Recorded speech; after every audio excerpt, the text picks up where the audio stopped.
فرماتے ہیں کہ شیخ ابو ربیع الکفیف المالقی کھانے کی ایک دسترخوان پر آپ تشریف فرما تھے، اور آپ کو یہ بات معلوم تھی کہ آپ نے 70,000 مرتبہ یہ کلمہ طیبہ کا ورد از خود کیا ہوا ہے، لیکن ابھی تک آپ نے اس کلمہ طیبہ کا ورد جو مغفرت کی نیت سے کیا تھا وہ کسی کو ہبہ نہیں کیا تھا کہ یا اللہ یہ کلمہ میں پڑھ کر فلاں کو ایصال کرتا ہوں، ہبہ کرتا ہوں، یہ نہیں کیا تھا۔ تو فرماتے ہیں کہ دسترخوان پر ایک اہل کشف اور صالحین میں سے ایک نوجوان بیٹھا ہوا تھا، تو جو ہی اس نے کھانے کی طرف ہاتھ بڑھایا تو وہ رونے لگا۔ تو لوگوں نے پوچھا کہ ما شانک تبکی، تم کیوں روتے ہو؟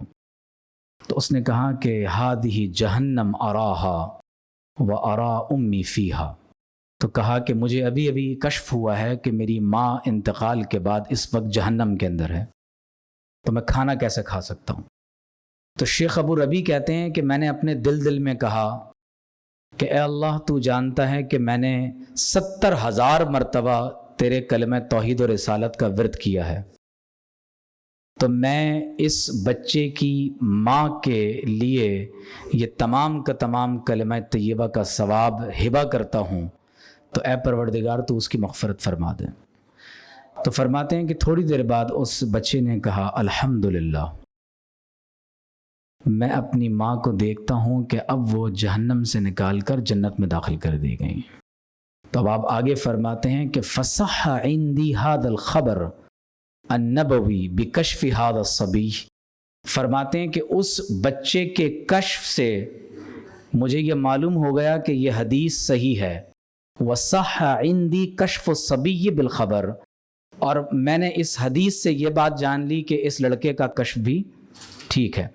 اور شیخ نے جو دوسری نصیحت فرمائی جو آپ کے عملیات میں سے ہے کہ جب کبھی کسی دشمن کا انتقال ہو جاتا تھا، خاص طور پر وہ لوگ جو پوری زندگی آپ سے دشمنی کرتے رہے، آپ کو برا بھلا کہتے رہے، کانو یعادونہ و یؤذونہ شفاعۃ عند اللہ تعالی، تو شیخ کی عادت یہ رہی کہ جب کبھی کسی ایسے شخص کا انتقال ہو جاتا جو آپ کا دشمن ہوتا، آپ اس کے دشمن ہوتے، یا وہ آپ کی طرف نعوذ باللہ ایک بدگمانی رکھتا، آپ کو تکلیف دیتا، تو آپ اللہ تبارک و تعالیٰ کی بارگاہ میں خصوصی طور پر اس کے لیے 70,000 مرتبہ کلمہ پڑھ کر دعائے مغفرت کیا کرتے تھے۔ اب آپ دیکھ رہے ہیں یہ بڑے لوگوں کی علامت ہے کہ اپنی زندگی میں یہ عمل اپنے لیے تو کیا ہی ہے، لیکن وہ لوگ جو دشمن ہیں، ایذا دیتے ہیں، ان کے لیے بھی پوری زندگی یہ معمول رہا کہ جو آپ کو بہت تکلیف دیتا، بہت پریشان کرتا، اس کا انتقال ہو جاتا تو آپ 70,000 مرتبہ کلمہ طیبہ پڑھ کر اس کے لیے استغفار کرتے صلی اللہ علیہ وسلم۔ تو بھائی اس کو اپنا معمول بنا لیں۔ تو شیخ نے یہ وظیفہ دیا ہے کہ پوری زندگی میں ایک بار کم از کم صلی اللہ علیہ وسلم اپنے لیے 70,000 مرتبہ کلمہ طیبہ پڑھ لو، لا الہ الا اللہ، اور آخر میں محمد رسول اللہ صلی اللہ علیہ وسلم اپنے لیے پڑھ لیں 70,000 مرتبہ۔ اور پھر کبھی ایسا بھی ہو کہ اس کا ورد جاری رکھیں، اور اس ورد کے ساتھ کبھی کسی عزیز کا انتقال ہو جائے تو یہ سب اسے ہبہ کر دیں۔ جلال الدین سیوطی رحمۃ اللہ علیہ بہت بڑے امام گزرے ہیں، آپ نے شیخ کی حمایت میں ایک کتاب بھی لکھی ہے تنبیہ الغبی۔ شیخ اکبر کے خلاف بہت سے لوگوں نے کتابیں لکھی اور بہت سے لوگوں نے اس کا رد کیا، تو آپ کے محبین میں حضرت امام جلال الدین سیوطی الشافعی رحمۃ اللہ تعالی علیہ کی بھی ذات اقدس ہے۔ تو آپ تنبیہ الغبی میں لکھتے ہیں کہ دمشق میں ایک شخص نے اپنے اوپر فرض کیا ہوا تھا کہ دن میں 10 مرتبہ شیخ پر لعنت بھیجتا تھا، نعوذ باللہ من ذالک، یہ معمول تھا اس کا۔ تو جب اس کا انتقال ہوا تو شیخ اکبر خود اس کے جنازے میں تشریف لے گئے۔ یہ ہے وہ خلق جو انسان کو بڑا بناتا ہے۔ فجلس ببیتہ، اور اس کے گھر میں ایک کونے میں جا کر بیٹھ گئے، وتوجہ للقبلۃ، قبلہ رو ہو کر بیٹھ گئے، اور جب دوپہر کے کھانے کا وقت آیا تو کھانا نہیں کھایا۔ اسی حال میں عشاء کی نماز کا وقت آ گیا، کھانا نہیں کھایا. جب عشاء کا وقت اوپر ہوا، عشاء کا وقت کا کھانا خود طلب کیا اور کھانا کھایا. تو پوچھا گیا کہ اس میں کیا راز ہے کہ آپ نے عشاء تک کھانا تناول نہیں کیا اور پھر خود آپ نے عشاء کا کھانا طلب کیا اور پھر آپ نے کھانا تناول کیا.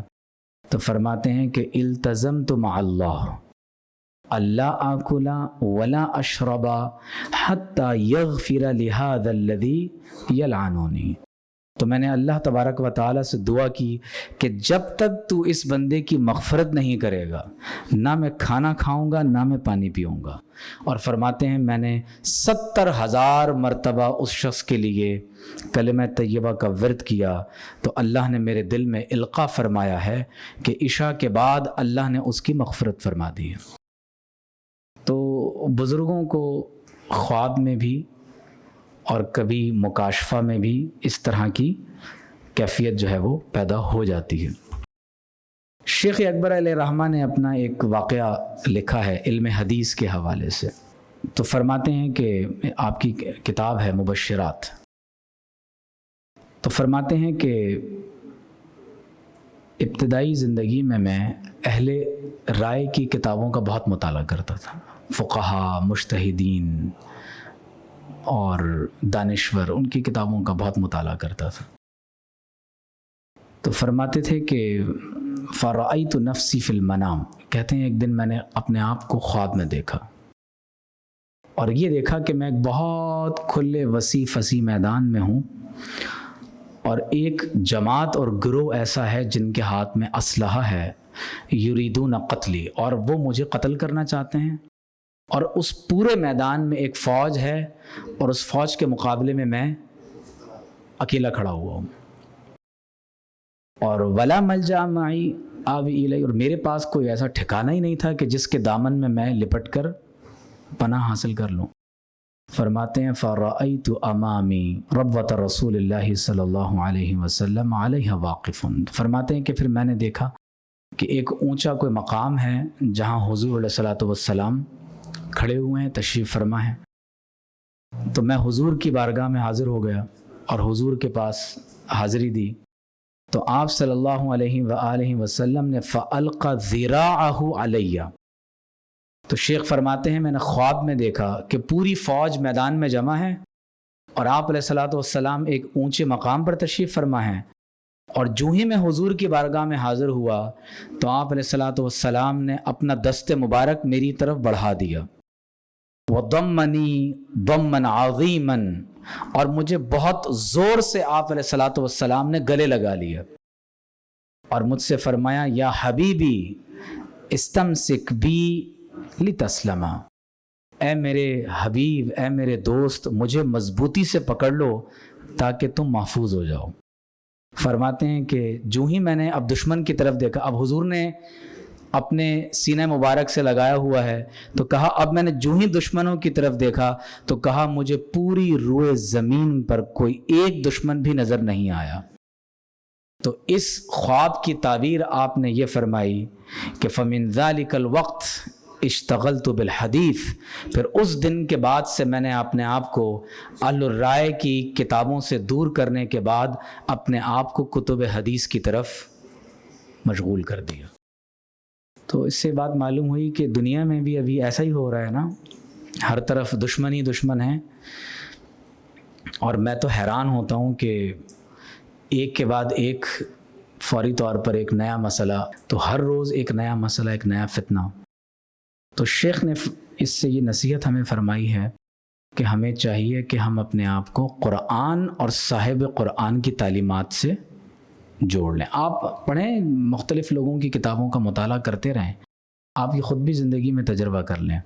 آپ جس کی جو چاہیں کتاب پڑھیں، لیکن اصل علم قرآن ہے اور حضور علیہ الصلوۃ والسلام کی حدیث اور سیرت طیبہ.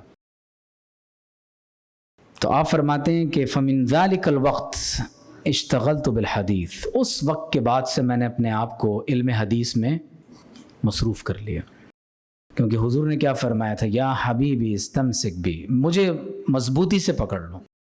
تو حضور علیہ الصلوۃ والسلام کو مضبوطی سے پکڑنے کا کیا معنی ہے کہ آپ علیہ الصلوۃ والسلام کی سنت اور حدیث کو مضبوطی سے پکڑ لیں۔ فرماتے ہیں میں نے ایک دن خواب میں امام مالک بن انس کو دیکھا، امام دار الہجرہ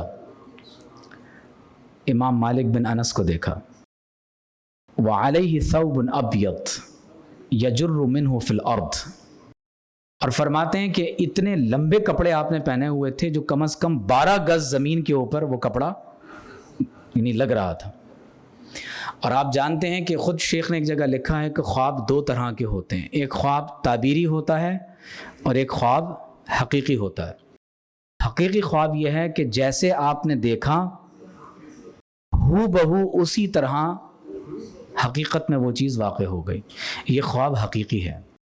تعبیری خواب یہ ہے کہ خواب میں آپ جو دیکھتے ہیں اس کی ایک تعبیر کرنی ہوتی ہے، جیسے کہ حدیث شریف میں خواب میں زیادہ لباس کو دین کی عظمت اور دین کی عملداری اور دین پر عمل پیرا ہونا اس کی علامت قرار دیا گیا ہے۔ اور اگر خواب میں کوئی اپنے آپ کو یہ دیکھے کہ اس نے چھوٹا لباس پہنا ہوا ہے تو یہ بے حیائی کی علامت ہے۔ تو خواب میں اگر کوئی دودھ پیتا ہے تو یہ علم کے حصول اور علم کو حاصل کرنے کی علامت قرار پاتی ہے۔ تو آپ نے امام مالک کو دیکھا کہ آپ نے اتنا لمبا لباس پہنا ہوا ہے کہ 12 گز تک وہ زمین پر کپڑے لٹک رہے ہیں۔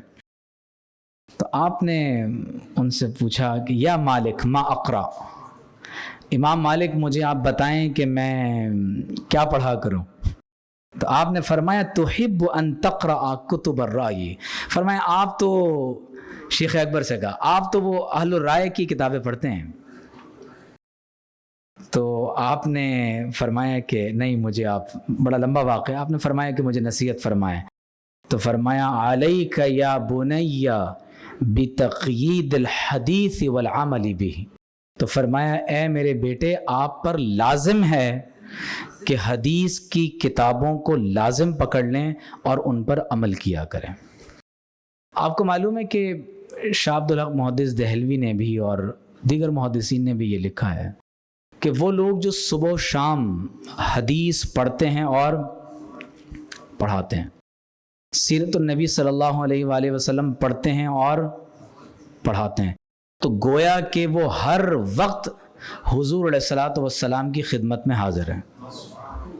یعنی اگر آپ یہ چاہتے ہیں کہ آپ کو حضور علیہ الصلوۃ والسلام کی بارگاہ میں حضوری نصیب ہو جائے، ایک حاضری ہے کہ آپ مدینہ طیبہ حاضر ہو گئے، اور ایک حضوری ہے کہ آپ دنیا کے کسی بھی خطے میں ہوں لیکن آپ اس دور میں رہ کر عہد صحابہ کا مزہ اٹھا لیں، تو اس کا طریقہ یہ ہے کہ آپ سیرت النبی صلی اللہ علیہ وآلہ وسلم کا مطالعہ کریں، آپ حضور علیہ الصلوۃ والسلام کی احادیث کا مطالعہ کریں۔